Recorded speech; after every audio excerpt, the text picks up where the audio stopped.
Good morning, good evening, good afternoon, and you are very, very welcome to this special edition of Dublin UX. Coming to you live here from Dublin, and it's going to be a truly international event. We've got Brian who's going to be joining us shortly from the Netherlands. And you know what? Wherever you're joining from today, you are very, very welcome to our event.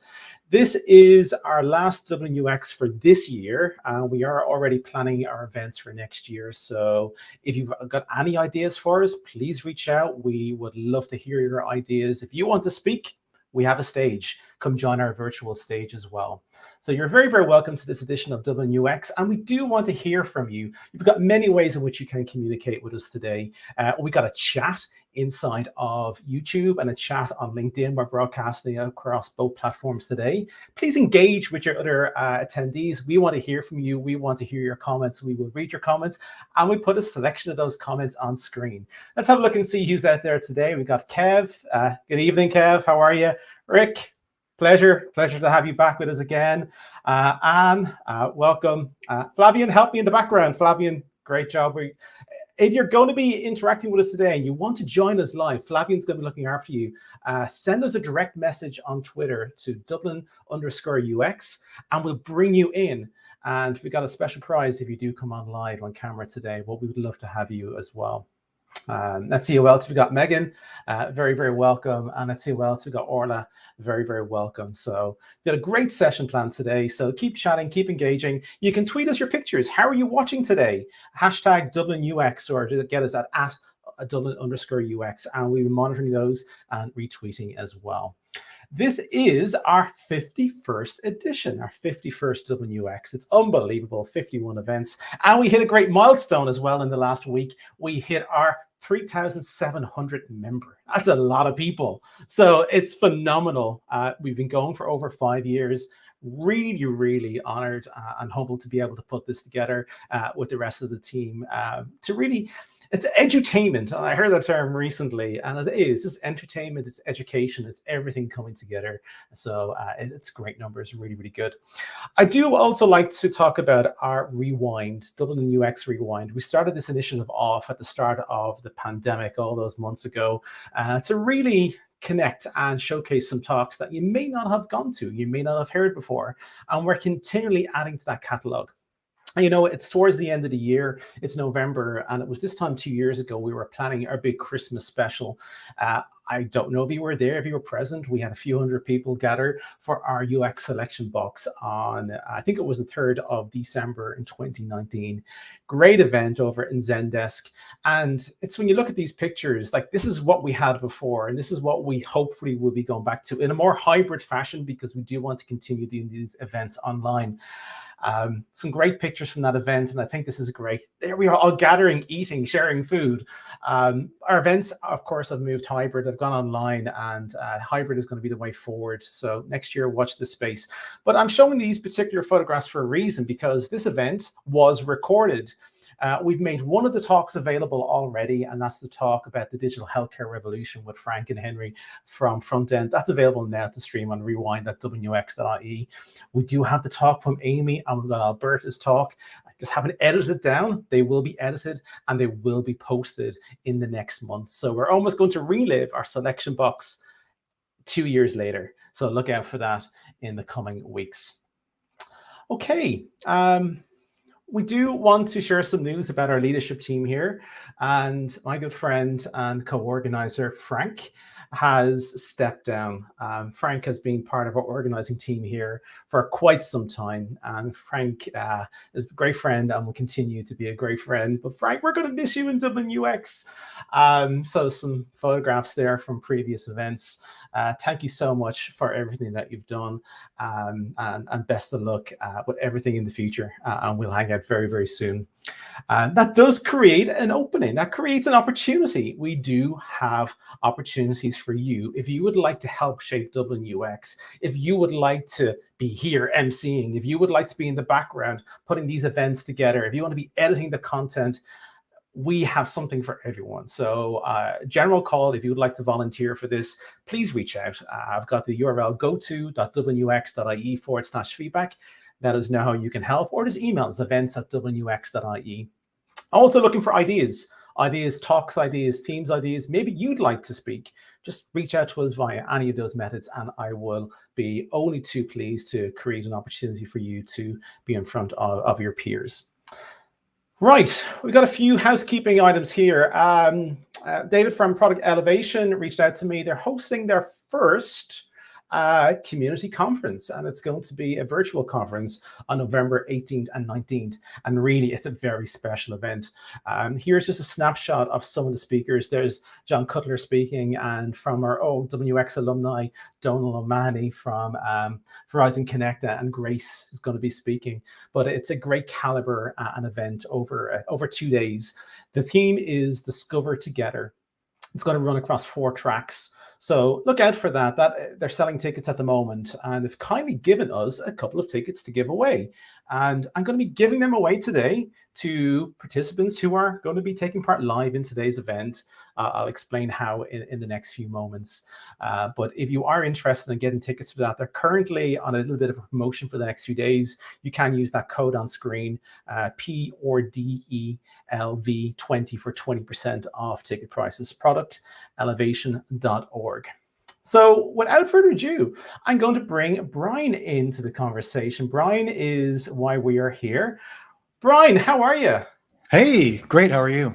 Oh, it's great to hear you. You are very, very welcome to Dublin UX. Let me just do a little introduction. First of all, you're an inspiration. I'll just say that. You are an inspiration. You, if we look at your professional sort of bio, an award-winning human experience designer, a master's in psychology, professional doctorate in human computer interaction, 19 years in the game, in this industry that we call design across various aspects of that. It's gray hair here. Gray hair, there you go. At least you have it. I don't have anything. Actor, my God, and we're going to talk a lot about acting today. This is going to be a big part of some of our discussions. And really, the body of work that we're going to talk about today, it has been your life journey. And I think that's really, really interesting.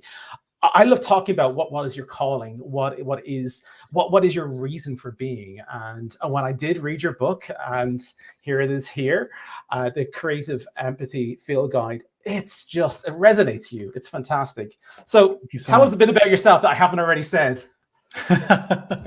Well, I think the biggest thing that people probably get wrong about me is that I'm actually really shy, and people don't tend to believe that.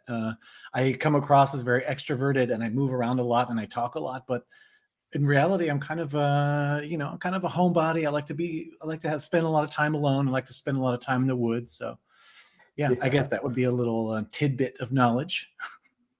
And you're talking to us today from the Netherlands, and you've got you don't have a Dutch accent. So tell us a bit about your background. Oh, yeah. So I actually came from the United States over to Germany. I served there for a few years in the United States Air Force.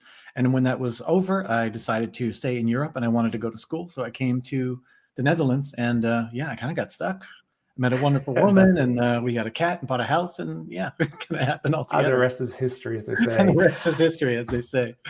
Fantastic. Well, I am completely honored to have you part of our event today. Honored to be here. We've been speaking on and off over the last few weeks, and I think the message and the story you're going to tell today is something that we as practitioners in this creative discipline really need to improve upon. I think when we talk about how we can apply and use creative empathy, there's so much opportunity for us to do more and be more empathetic and be more connected to who we are designing for.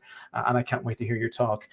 You do have an incredible book as well. Let me just bring us some details in relation to that. It's the Creative Empathy Field Guide. I've got 10 copies of this book to give away. And you know what?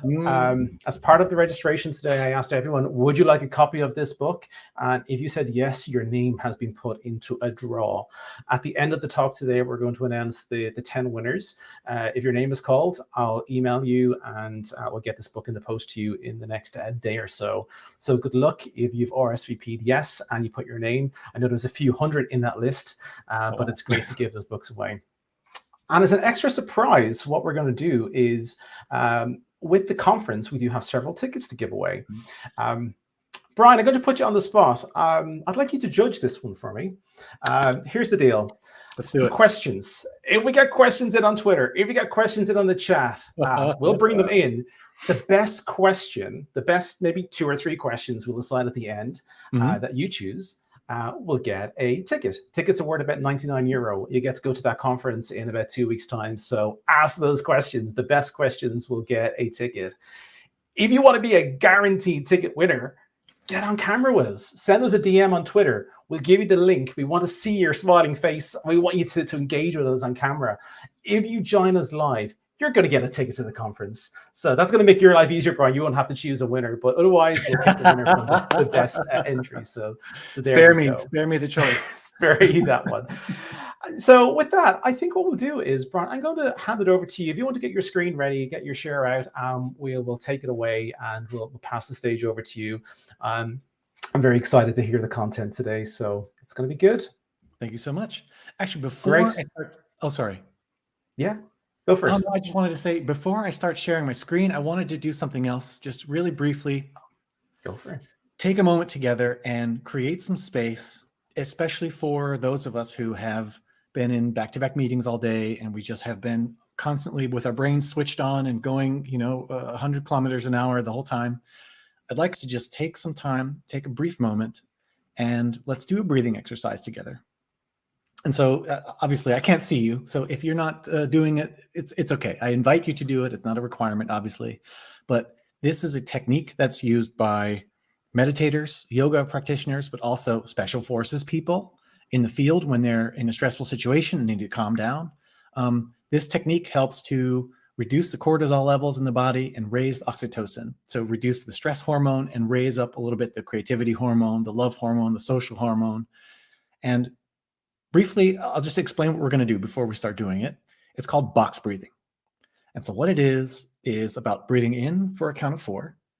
Hold that for a count of 4. We breathe out for a count of 4. And we hold that for a count of 4. And that's why they call it box breathing. So if you're ready, yeah, cool. So if y'all are ready, I invite you to close your eyes if you like. If you don't want to close your eyes, it's perfectly fine. I prefer it with my eyes closed. So I'm going to close my eyes now, and let's just all go ahead and breathe in. Hold it. Breathe out.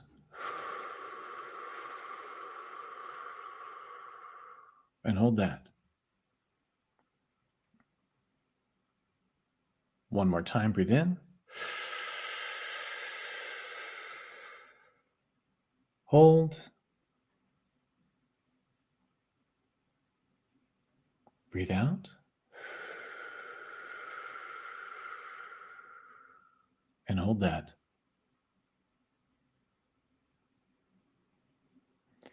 Thank you so much for taking the time with me. Thank you so much. I feel a lot grounded now, a lot more zen. So there we go. I'm extremely happy to hear that. Thank you. So good. I will transition over to you now. I'll get your content up on screen. We can see that. That's perfect. So, Brian, the stage is all yours. Take it away. Thank you so much. So we'll be talking about creative empathy today and about meaningful UX.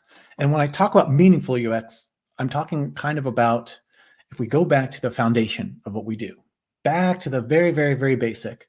As Teresa Brazen says, we make things for people, and those people aren't us. So that means that if we want to make those things well for them, we have to learn a little bit about what they need and what they are and who they are and how they think. But one of the limits of, let's say, traditional research methods is that they don't go all the way into that deep, latent level of real human experience. And what I mean by that is, when we think about what we feel, what we dream, what we're afraid of, what we truly desire, those are very, very deep things. And so since those very deep emotional things actually determine our human experience in total, it's interesting for us to try to go a little bit further than just looking at what we can learn from interviewing or observation. And again, I mean, I'm not trying to talk trash or denigrate any of those research methods, not at all. Creative empathy isn't meant to replace anything. It's meant as an extra set of tools that we can carry along with us in our toolkits, so that whenever we do find the need to dive deeper and become more intimately involved with the people we're creating for, then we have a means to do so. And this is a practical set of techniques that we're going to talk about a little bit today for how we can develop our empathy ability and how we can also increase the proximity between our experience and the experience of those people for whom we're creating. Now, why is this important? There are certain things and benefits that empathy can actually give us. On the more, let's say, practical or money-driven side or capitalistic side, let's say, empathy can actually help us achieve a product market fit, for example. Or if we want to help people to change their behavior in healthy ways, empathy can help us do that as well.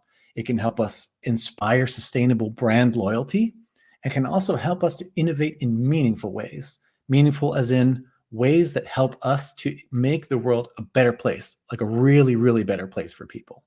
But then on a more humanistic side, let's say, empathy is also key in recognizing our shared humanity, the shared humanity of other people, especially those people that we've been taught our entire lives to hate or to look down upon, right? It also helps us to see users as more than just users, but to see them as actual people and human beings with feelings and dreams and fears and desires. And also, if we can recognize this humanity in the people for whom we're creating, then it makes it a lot harder for us to exploit them, right? If we feel with people, it also helps us to be more motivated to empower them. And in empowering everybody, it helps us also to build a more equitable world for all of us, ourselves included. So, I mean, it's very lofty and whatever, but one of the big things that I want to talk about today, or at least a big takeaway, if you remember nothing else out of this talk today, actually, it's this one thing. It's that empathy is not magic. It's not some kind of inborn talent that you either have or you don't have. It's more like a muscle. It's a muscle that everyone's got. For some of us, that muscle is stronger than for maybe some other people, but anyone can train the muscle. So it's not magic. It's more like a muscle. Everyone can develop it. And when I talk about creative empathy, I'm referring to a specific set of practical techniques and tools that I've collected from different places and put together in kind of a toolkit that helps us to employ our empathy muscle in any kind of creative process. So if you'd like to follow along, you can go ahead and scan this QR code or go to the link d3e.co/Dublin UX. And on that webpage, you'll find slides and downloads that I'm going to be talking about as well, of like free PDF tools and stuff like that. Are there any questions at the moment? Are we equipped to bring in questions so far? Or I know we're going to have questions later on too, but I'm also happy to answer anything now, like a real quick one. Let me have a little check and see. We still have lots of welcome messages. So welcome, if you do have any questions, get them in at this point. If you have any questions, we've got lots of people saying welcome and great toolkit. So do have a look at that toolkit as well. But we've no questions yet. Cool. Perfect. Then let's do that later. You've already done a wonderful job, Patrick, of actually introducing me. So I'm not going to go into a lot about that stuff here. But suffice to say, if you want to learn more about creative empathy, the website for that is creativeempathy.eu. There's a lot of stuff there. There's some tools. There's other videos. There's lots of different slide decks and documentation and a thing you can read. And that's going to be expanded on as I develop creative empathy actually into a bigger service, let's say. And of course, we're here talking about the book, The Creative Empathy Field Guide. And I'm really, really, really looking forward to actually seeing who won. It's like, I'm really curious about that. But okay, to bring it back. Creative empathy, in a nutshell, is basically our backstage pass to understanding each other's subconscious experience. And a common misconception is that empathy is something like, what would I do in that person's situation? But what empathy really is more like, what do I need when I'm feeling like that person is feeling?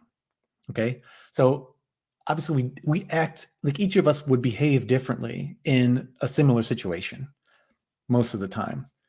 So it's really the universal thing or the universal part of human experience isn't really the experiences themselves or the things that happen around us. Obviously, those are very divergent, but we do have, let's say, a common set of feelings and things that we, a palette, let's say, of emotion that we kind of all share as human beings. And in exploring that in a design process or in a creative process, I'd like to refer to Dr. Frauke Sleeswijk-Visser's empathic design process, which I've visualized in this sort of embedded loop within a loop. And it's a 4-step process. And let's just really briefly break that down. So the 4 steps are discovery, immersion, connection, and detachment. Discovery is when we notice on the horizon that there's someone whom we can help, someone for whom we can actually provide a service or help out or add some value to their lives.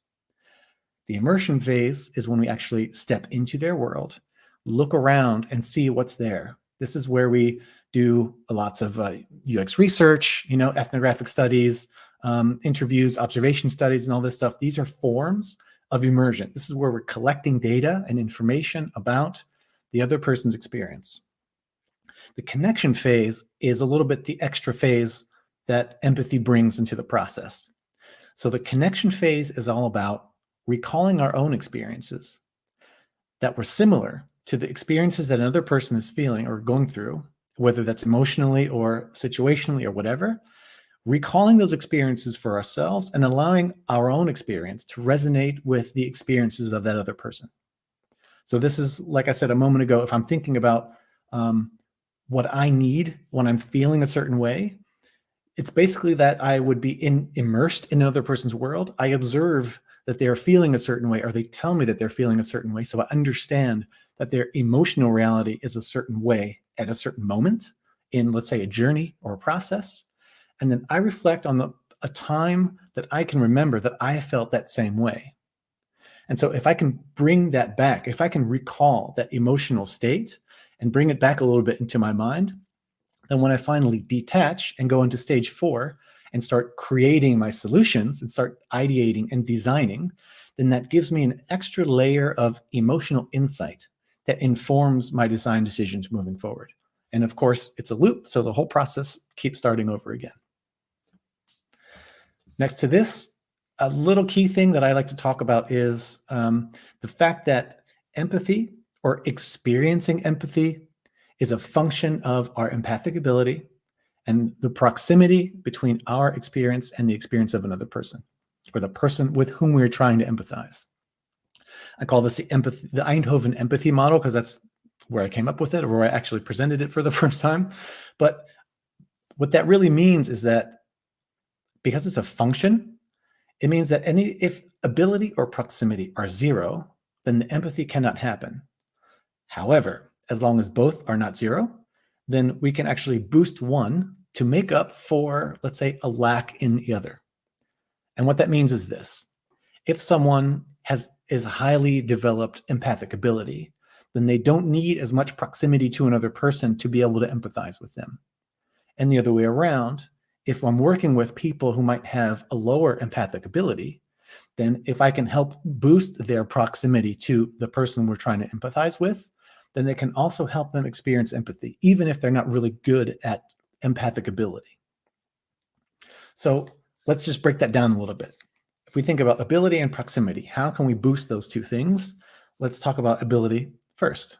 And I'll go over this kind of quickly because it's maybe a little bit less relevant for people during a design process, but this is about, let's say, exercising your empathy muscle.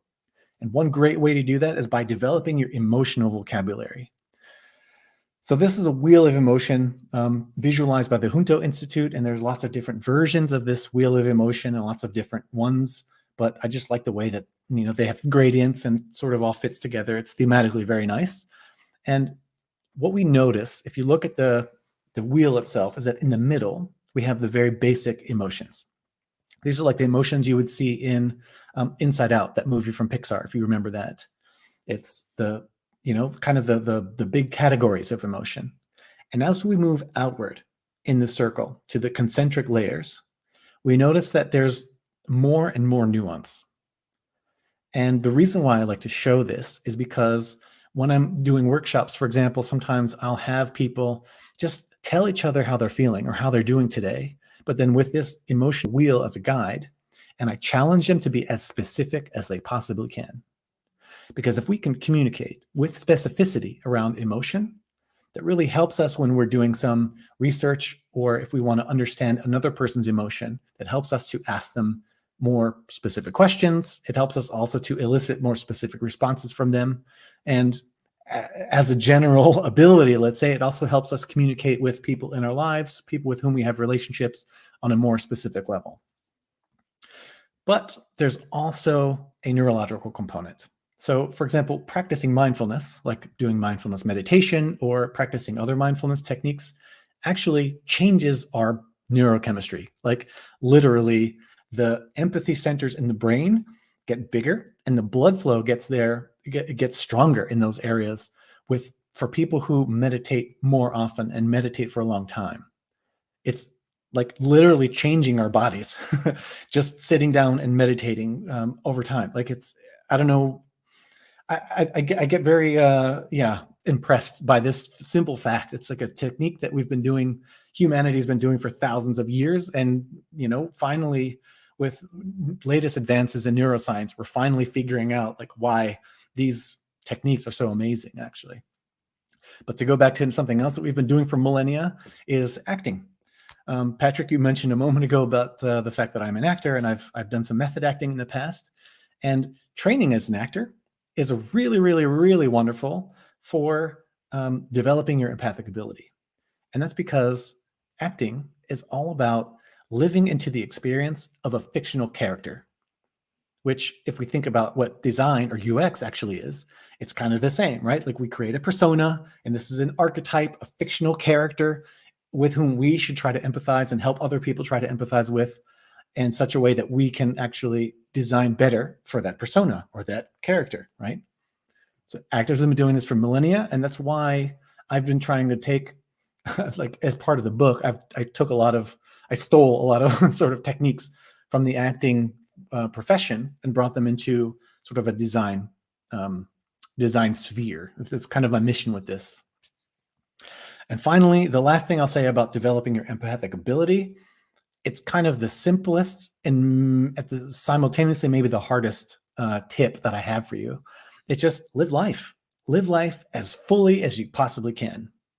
And what that does is if we can cultivate a diverse set of experiences for ourselves, then that increases our default proximity to other people, because our own experience becomes so different and divergent and rich and expansive that it makes it easier for us to relate to other people just from a very organic perspective. So that was empathic ability. But we can also increase proximity. And proximity, again, is the closeness or how closely our experience resembles or is similar to the experience of the person with whom we are trying to empathize. So one way to increase proximity, it's super simple. Just get out of the office, right? Traditional UXR methods that we talk about, interviewing, observation studies, that kind of stuff. Really, it's a wonderful way to do it. And I really want to reiterate here that I'm not trying to say that UXR is bad and our traditional methods are just, we need to throw them out. No, not at all. Those are fantastic things, and we need to fight for the privilege and the right to be able to do these within our organizations. But I just want to bring it into this fold because these are ways also that we can increase our proximity with other people, right? Just talking to another person, listening to them without judgment, and just hearing their story allows us to glimpse into their world in a really wonderful way. But another way we can actually glimpse into someone else's world is by simulating their context. So the photo you see here is actually from a hackathon that I write about in the book, but it was the hackathon that we did to test our idea of a value proposition in for the Philips grooming app. So it's an app, you can still download it. It's in iOS and Android stores. And our thinking was this: for someone who wants to learn more about their facial hair and understand which kind of facial hair styles would look good on them without having a digital coach like we created for them, where would they go? Well, we figured, okay, so after all the research that we did, a lot of people go online, they check out stuff on social media, for example, but a lot of these guys actually go to a barber and just ask for advice. So as our immersion exercise on day one of the hackathon, we invited a legit, as you can see here, dude, tattooed barber with like the leather apron and the whole thing, like the stereotypical, barber guy that you'd think of. That guy, we invited him to the thing, and we had a big barber's chair there with the Philips logo on it. Like, I don't know why, but we had that already. And he actually trimmed and shaved and cut a bunch of our hair, and gave a lot of us advice. And the reason why I have a mustache now is actually because that guy looked at my face and he said, "You know what? You have a face that would really look good with a handlebar mustache. I think you should try it." And I did, and I loved it. So thank you to that barber and to that hackathon. Another way is eating your own dog food.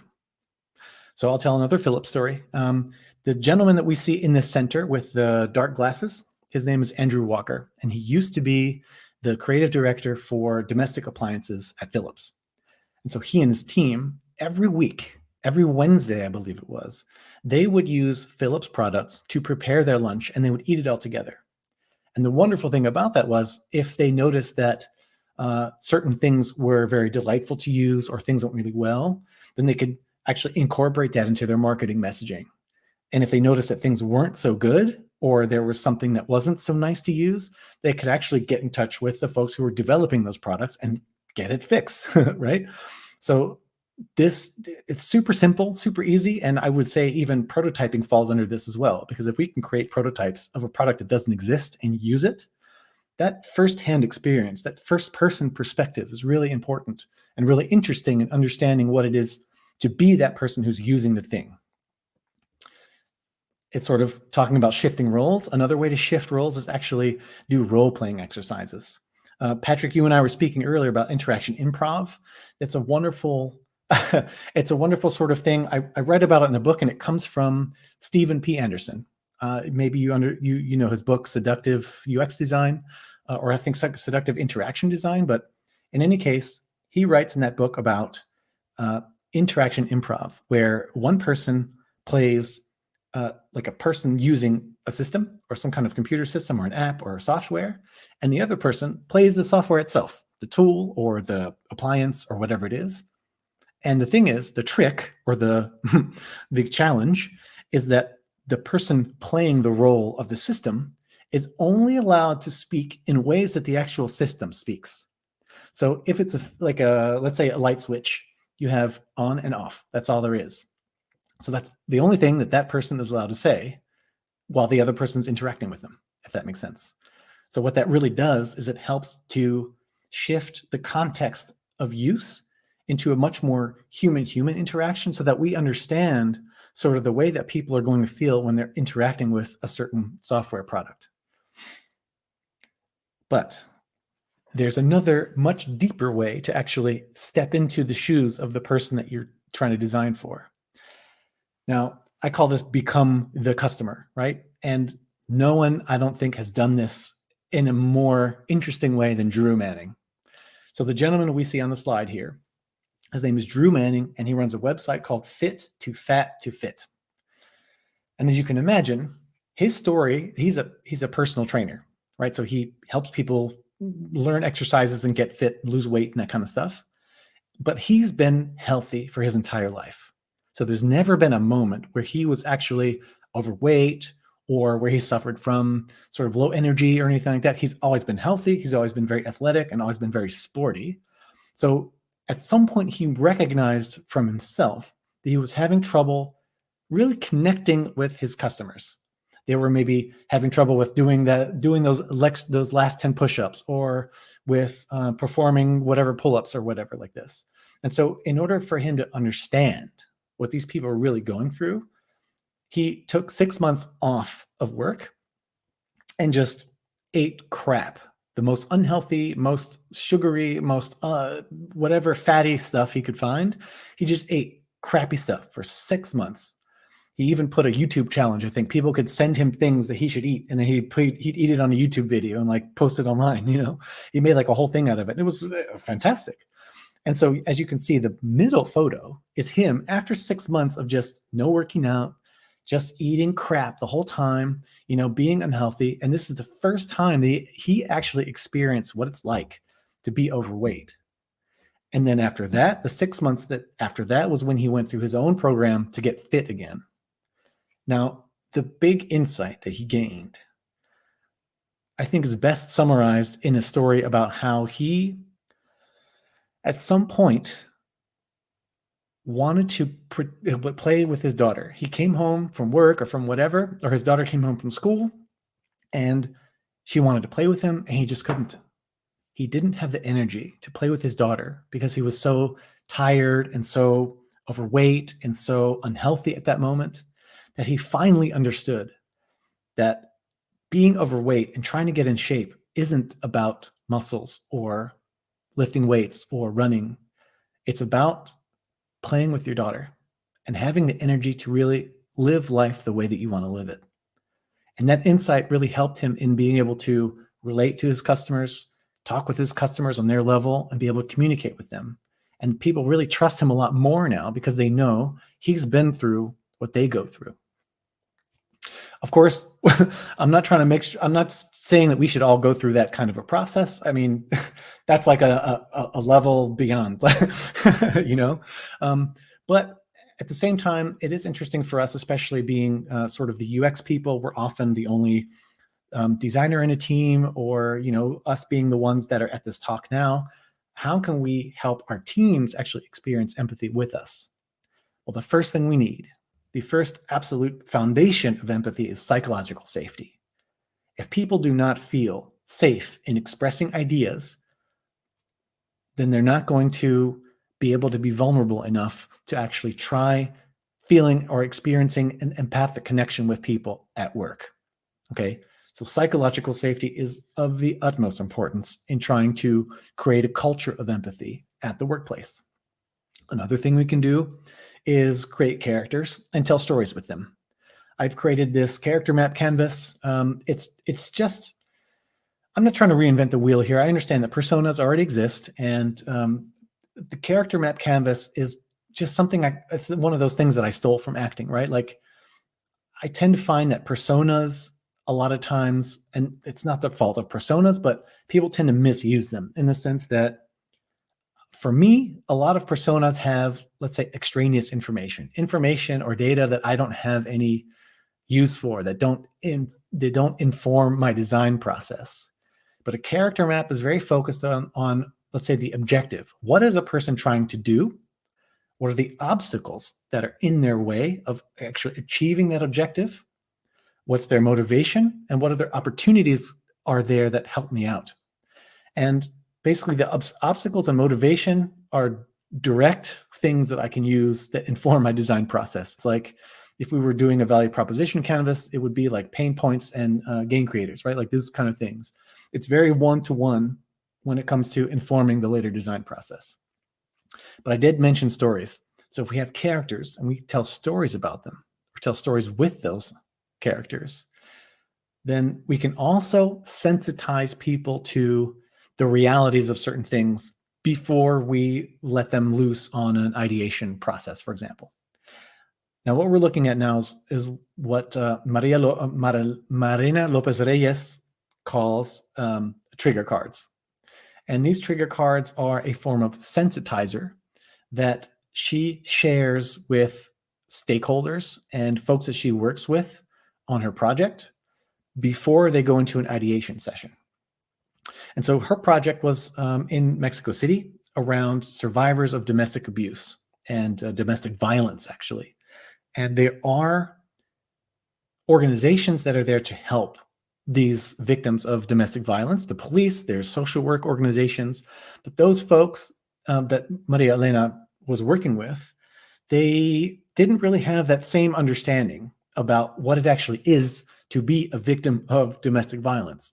So through her research, Maria Elena put together these stories and compressed them into these little tiny trigger cards, which she distributed before ideation workshops, and actually talked about in the beginning of the ideation workshop. So it sort of primes the participants of the workshops in such a way that they can be much better informed when they actually start doing their ideation session, if that makes sense. I really like these cards. That's why I'm kind of going a little bit overboard on it here, but these are really fun for me. Another nice way, this is another thing that I really love doing, is just including other people in, let's say, my research activities or my empathy activities, right? So silly example is just having development, like members of the development team come and observe interviews, for example. And a lot of times we're doing remote interviews anyway via Zoom or Skype or whatever. So it's super easy to just invite other people who stay on mute, or they come as just observers only, and they just watch what's going on. It's even better if they have a job. When I conduct interviews, for example, I like to off-source the note-taking to another person, ideally someone who isn't a researcher or a designer, so that they have a reason to pay attention during the interview session, if that makes sense. Other ways to do this are by creating a synthesis wall, what John Kolko calls a synthesis wall. Basically, it's just a wall with a lot of stuff on it that you can use to show your work or show your research and show the insights, show what you're like working on, so that if someone walks by and is interested by this, they can ask you questions and you can kind of talk about it. It's a great way to include people. This is, works for an office. Obviously, it's not so good for a distributed situation, but we can still do something like a synthesis wall in a distributed situation. For example, if we have a Slack group or an intranet or stuff like that, we can also post updates or share little things out of the project or share new insights, and just try to keep bringing people along with us as if they are part of the team, even if they might not be. Another thing that's really nice of what Burton does is that they actually hire their customers. So Burton has this thing called Burton Teams, or the Burton Team. I'm not sure the exact name, but in any case, Burton Team is a group of elite level professional snowboarders who get Burton gear, and they take Burton is a snowboarding company, so they get the Burton jackets and the snowboards and the boots and all that kind of stuff from Burton and use it while they're out competing and out in the field doing their thing. But the coolest part about that is that every year they invite the founders, have a cabin somewhere in the mountains, like, in a wonderful ski place, and the co-founders invite Burton Team, so the professional snowboarders, and they also invite their product development teams, and they bring them all together. I think it's for a week. They have like a week-long thing. I think it's called Burton Roundtables, and what they do is they play around with new prototypes. They talk about their experiences. They share stories with each other. They go out in the snow and play around with new things. And these snowboarders, these professional snowboarders, are actually very tightly involved with designing or developing the direction for Burton the next year, if that makes sense. And also the way the products are developed. So that's a really, really wonderful and interesting way to hire your customer in that way. So I'm almost finished with the presentation, but there's definitely one last thing that I'd like to share. And it's about making the right things and making those things right. And it's just a brief note about ethical design. Because what we're talking about here, this creative empathy and empathic design, can definitely be abused. It's powerful. It goes very deep into people's fears and their desires. And it behooves us to empower people instead of exploiting them, because the things that we create are all building blocks in the world that we're building around us. So I'd like to invite you and challenge you and implore you to please, let's build a world that we can all thrive in together. Go to Ev Mech Agoif. Thanks so much. And I'm looking forward to the discussion.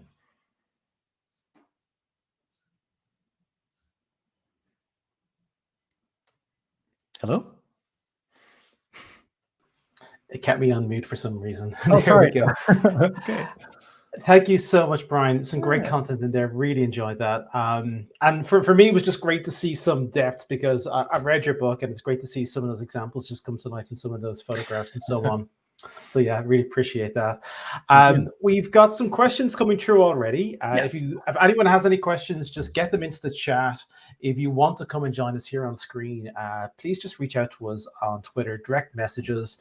Flavian will handle that. We'll give you the link. We can get you in. We've got a good few minutes left, so we'd love to get you on to have a bit of a discussion here. Let's have a look at some of the comments and questions that we do have, and I do have a few for you as well. But I do want to remind everyone that you can download everything that you just discussed and took us through today, all the framework, the content, the canvas, d3e.co/Dublin UX. So you can download everything from there, which is great. So thank you so much for putting that together. Right, let's have a look at some of the comments. We got a comment coming in. Where can we buy the book? Well, if you're lucky, you may win a copy of the book. We do have 10 copies to give away. So hold tight. We are going to do a draw in a few moments. We got some names being selected. So yeah, you may be lucky. But otherwise, how can we get a copy of the book, digital or in hard copy like this? Of course, at creativeempathy.eu, you can just go over there, and there's a link to the book page. And yeah, if you want a physical copy, just get in touch with me. It's something that's sort of separate from the publisher, because the publisher Bookboon is an ebook publisher. So you can get the ebook through Bookboon and the physical one through me. So just send me an email with your address, and I'll mail you one. So there you are. So this is almost like a little bit of an exclusive that we have the physical copy. So that's great. Some comments, and this is great. From Megan here. I also come from an acting background, and the character map, canvas, and persona is such a great way of looking at it. And you know what? I completely agree. Personas can be quite one-dimensional, and I think you're adding so much more depth in there. And I'm not from an acting background at all, so it's great to see those worlds sort of really colliding. I think that's really exciting.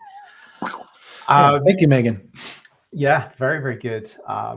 Let's have a look and see. Let's get into some of the questions. Actually, this is a very interesting one. This is more a comment and also a question. Raspberry, I don't have Raspberry's full name here. And it talks about what you described. The techniques are really something that's very similar in yoga, where you learn from empathy and by even imitating other people's behaviors.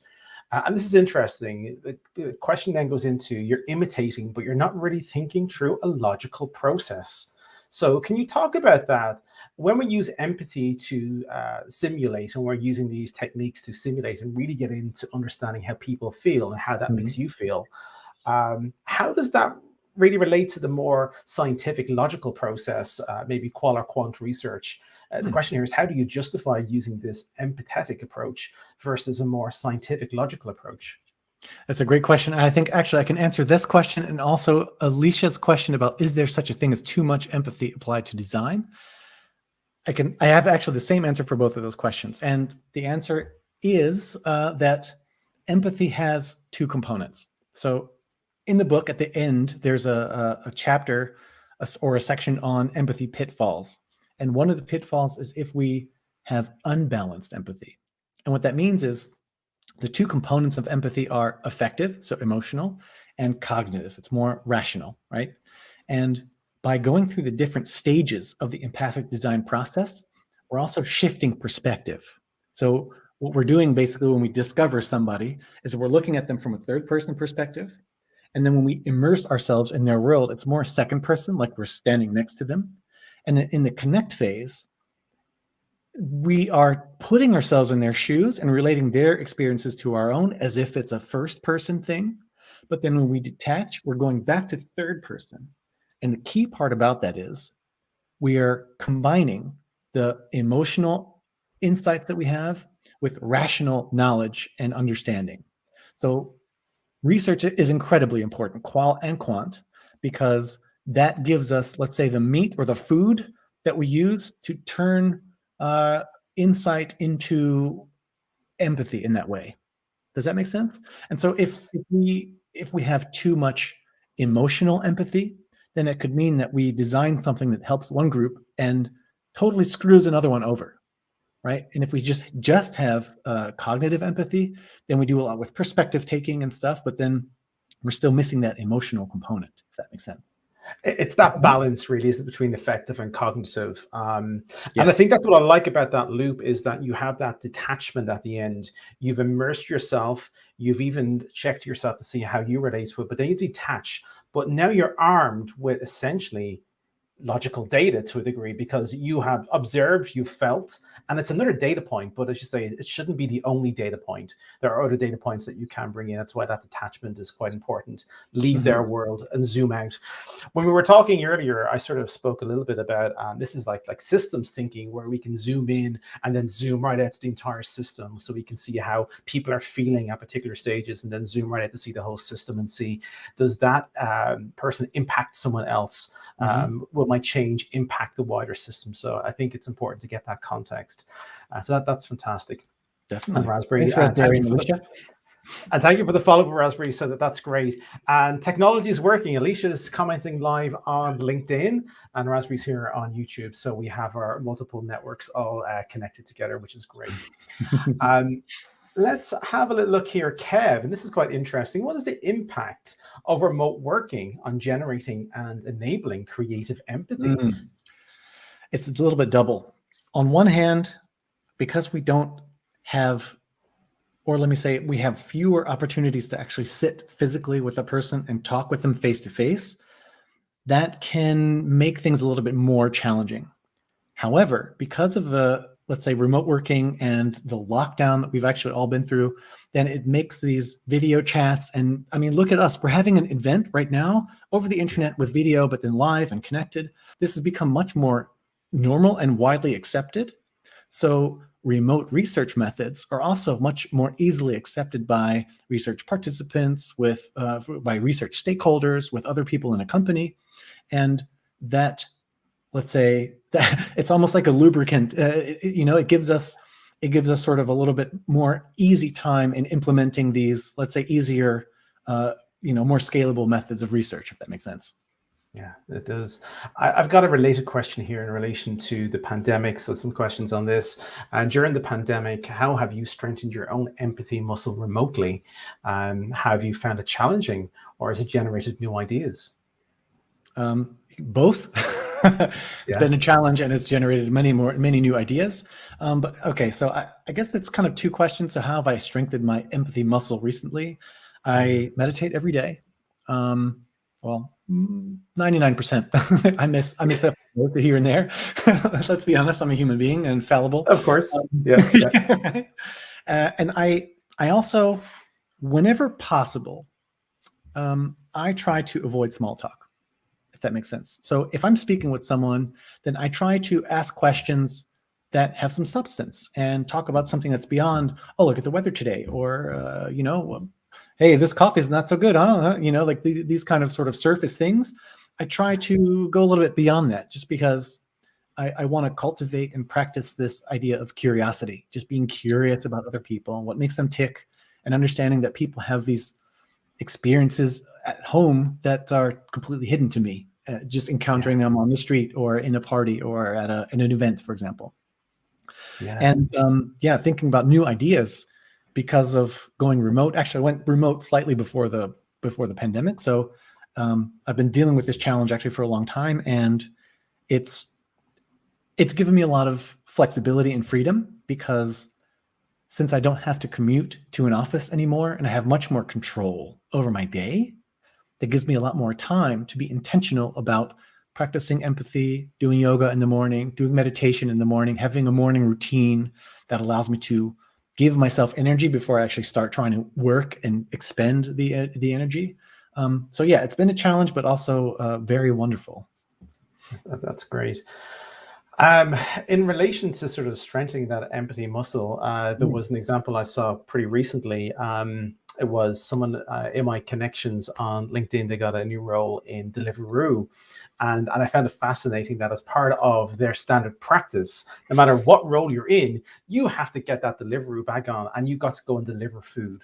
you got to go and simulate, not only simulate, you got to live and experience what it's like to be a delivery rider and engaging with the restaurants and engaging with the clients when you deliver the food. I thought that was pretty spectacular. This person's in a very senior position, and there they are with a backpack on. I believe the CEO still continues to do that, which I think is pretty incredible. That's so cool. Every company should do something like that, really. Yeah. This is an interesting one about cultural barriers. As a UX UI designer is considering creating even more global products, of course, how does empathy break cultural barriers? Empathy, I wouldn't say breaks the barrier, but it's as if the cultural barrier is a wall, empathy digs a hole underneath it and allows you to kind of come across on the other side. And the reason why I say that is because, as I mentioned before, human emotion is something that we all have, and we all experience emotions in similar ways. Like, I can get sad. You, Patrick, can get sad. You, Sydney, can get sad. Like, Alice can get sad. Kev, Megan, Orla, all y'all can get sad. Raspberry, you can all get sad. You can all be happy. You've all laughed at movies. You've cried at TV shows. We share these emotional experiences. And if we want to think about, so that's let's say the more abstract way to answer that question. A more practical way to answer the question is storytelling. And so storytelling is its own, let's say, science and art.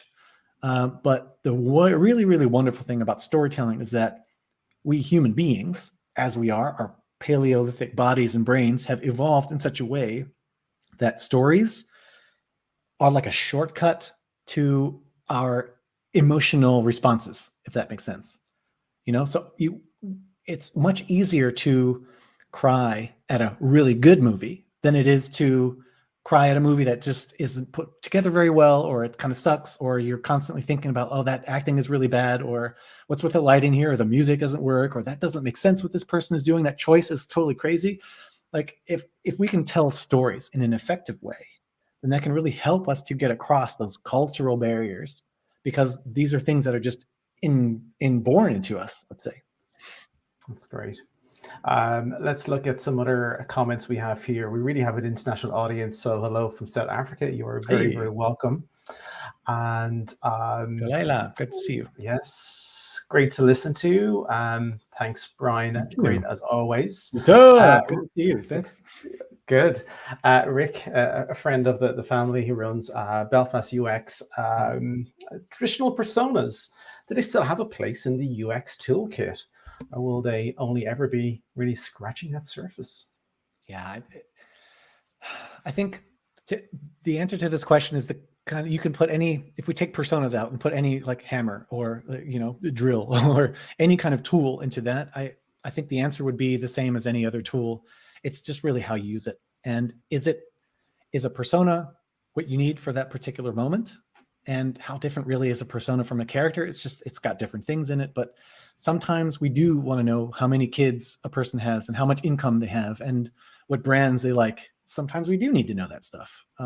But for me, the projects that I've tended to work on in the last few years, that's been just less relevant information. So yeah, it's definitely got a place, and I think it's all about how you use it. Okay, perfect. We've got a deep question here from Orla. You mentioned a project that involved empathizing with survivors of abuse. What would your advice be for engaging with vulnerable persons or communities in an ethical way whilst conducting that research? I'm gonna reach for Brené Brown on this one. I think the biggest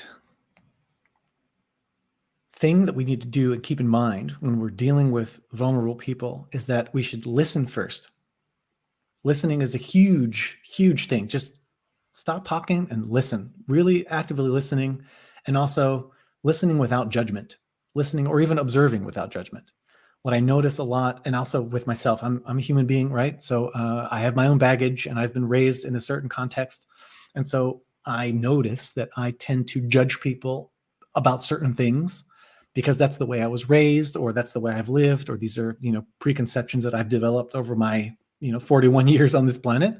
But the practice of getting away from this judgmental observation and just observing with equanimity, I think that's the key fundamental mindset that we should have when we are dealing with vulnerable people, or even aggressive people, people who might be a little bit dangerous, if some people on the street, that might not have our best interests in mind, for example, but listening and being aware and picking up on cues, that is really helpful. I hope that answers the question. I think a tie into that is without judgment, mindfulness really helps with that, because with mindfulness, you're not really trying to block the thoughts. You're just aware of them, but you're not judging them. You're letting them flow by. Being completely still is not the aim of mindfulness. It's just being aware. So I think that practice is really, really important. And there's a lot of great tips in the book on how to really, really strengthen that muscle. We've got another question here from Alicia, and it's what techniques would you choose for a truly low budget project? Okay, that's more like research or empathy techniques. Yeah, I'm all about that guerrilla style stuff. I love the quick and dirty.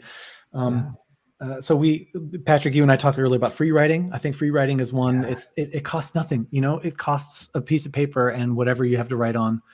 And when I say free writing, there's two different ways. So free writing, just as a general practice to sort of introspect and reflect on how you're feeling in a specific moment, is a great way to flex and train that empathy muscle. Especially, some people journal every day. I don't personally, but I maybe think I should start, because a lot of people talk about how great it is, right? Like to just sit down and take 5 or 10 minutes and just write, and the key about free writing is that you don't think about it. You set a timer and you just keep going, and you cannot stop. If you don't know what to write, then you're supposed to write. I don't know what to write right now. I have no idea what I'm doing. It's all about the action and keeping yourself in that momentum. But when it comes to proximity, there's actually another, like free writing in character is a slightly different technique that we can also do. And I hope you don't mind. Do I have like 2 minutes to tell a real quick story? Go for it. Yes. Okay. So it's a story. It's in the book, but it's another Philips story. And while I was working at Philips, I was assigned to a project for Philips event, and it's a baby. It's a category baby stuff, and we created an app in which a parent of a newborn baby can collect different kinds of data about the baby. So like what they've been eating, breastfeeding, how much they poop today, or the temperature and all that kind of stuff. And we have like different smart devices, like a smart thermometer and like a smart baby bottle and stuff. But the breastfeeding tracker specifically was something that I, in the beginning, had a lot of trouble kind of connecting with. I mean, I never breastfed in my life, and I never will breastfeed in my entire life. So I actually just went to my acting coach and I said, look, this is the thing that I'm dealing with right now. How can I engage with these research insights on a more emotional level? How can I really put myself in the shoes of these new parents? And she said, what you're going to do is you're going to take, I think it was 10 minutes at the time. She said, take 10 minutes. You're going to pretend you are a new mom, and you're going to write a letter to your newborn child. Free writing in character. 5 minutes or 10 minutes, she said. Don't stop. Don't think. Just keep going, and don't stop until I tell you. And my goodness, after wiping my tears away and reading the letter again, it gave me a whole different perspective in my head about the experience around breastfeeding. And it showed me how utterly false the assumptions were under which we were operating at the time.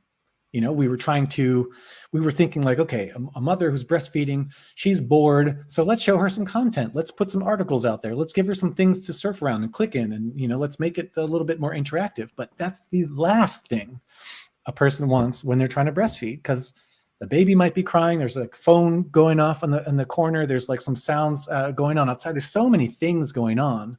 A mom trying to concentrate on getting the baby to latch and like, concentrating on making that connection and being mindful and present with the baby at that moment. The last thing she needs is distraction and content. Yeah. Like she just wants to have a simple interaction. I turn on the timer, I turn off the timer. That's it. And that's what I did in the end. And that's the question was essentially, how could we do this on a low budget? And that's a very low budget approach, free writing in character. And of course, it's about backing that up, because you do want to actually get the evidence behind that. So low budget free writing in character is great, even free writing. It's what I'm going to do is I'm actually going to use free writing in pairs. I think it's a great sort of starter for a workshop, especially one that's going to be more vulnerable. And it's a technique that you do document, and it's one I'm definitely going to try out. We're going to have a look and see who won the books in a moment, so do stay tuned for that. We're going to get into that. I do want to just maybe go to one last question here, which is from Liam. Oh, have you ever applied this to the UX in the recruitment process? Yes. Has sort of the creative empathy process ever been applied? Have you ever done any aspects of this with recruitment? I actually haven't been personally involved in recruiting people. Actually, no, that's not true. I have recruited folks, but it was before I was actually involved with empathy or thinking about it too much. But I can imagine that there are definitely interesting things we can do around the recruitment process. Yeah. For example, eat your own dog food. It could be that if you go through the process yourself, that could also give you a lot of interesting insight, and we can see what the actual thing itself is and where people fall off and what doesn't work. And actually, it reminds me of a story by someone who gave a TED Talk. I'm sorry, I don't remember the name of it, but basically, I think they were working at IDEO, and a hospital commissioned them to understand what the patient experience is. And so what they did was they just got someone, gave them a camera, and had them lay down in a bed, and they had them go through every step that a patient would go through. And so they saw that there was very little contact by nurses and stuff. Like, this person was being basically left alone, and hospital management had no idea of how this was. And just because they had a video, the senior staff could sort of experience it almost firsthand, right? So that could be something you could do with the recruitment process. Yeah. And it's, do you know, there's an opportunity there to really explore. The question really went down to that can be a lot of sort of emotions at that early stage.